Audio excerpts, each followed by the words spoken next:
It's winter holiday time on the island of Sodor.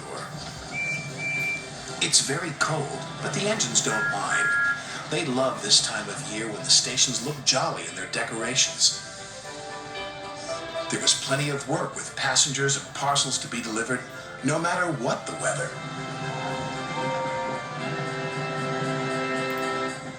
Driver says there's more snow on the way, said Edward. We'll soon be wearing our snowplows, said James. You'll enjoy that, won't you, Thomas? Teased Henry. You know I won't, said Thomas. I don't like my snowplow.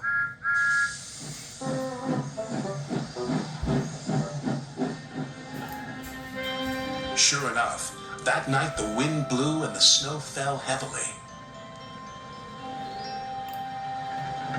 The next morning, Sir Topham Hatt arrived. He told the engines they were to have snowplows fitted. And you are to collect a special from Callan Station. It's needed for the village feast on Toby's branch line. Thomas was excited about his special, but not about his snowplow. Please, sir, my plow is awkward and uncomfortable. Do I have to wear it? Everyone has to wear a snowplow, said Sir Topham Hatt.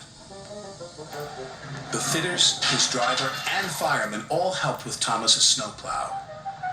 We'll have to try that again, laughed his driver. Big, horrid, awkward thing, Thomas grumbled. He was much happier when he arrived at Callan Station and saw his special. It was a beautiful Christmas tree. The tree will have lights and stand in the middle of the village, said Edward. Make sure you get it to Toby safely. I will, said Thomas.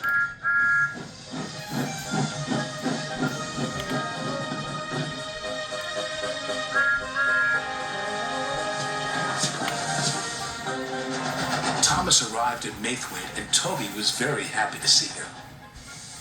The villagers will be delighted with this tree, Toby said. I'm glad you have your snowplow. I can't clear the snowdrifts by myself.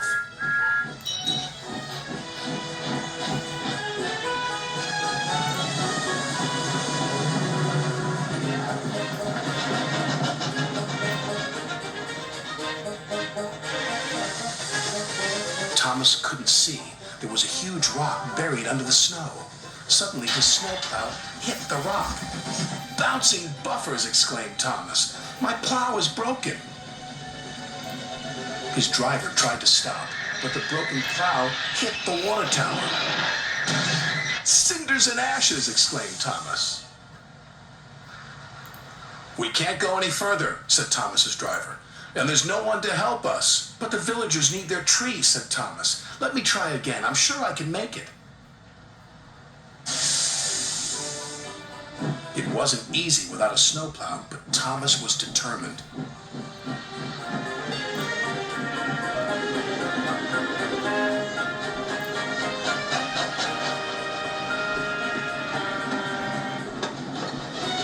He pushed and pushed and he pushed. Thomas was trying as hard as he could, but there was just one snowdrift after another.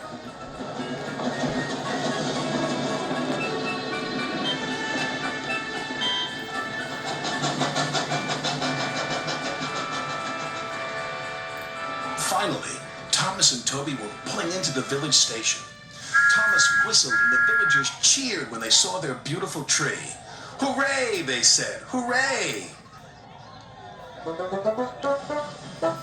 The next day, Sir Topham Hatt sent for Thomas. Thomas was worried. What would Sir Topham Hatt say about his broken snowplow? But Sir Topham Hatt wasn't cross. He was very pleased. The villagers had a wonderful feast, he said. You were very brave to take on that snow without a plow. Thank you, sir, said Thomas. As you know, continued Sir Topham Hatt, there are no spare snowplows, so you'll just have to do without yours for a while. Oh, thank you, sir, grinned Thomas.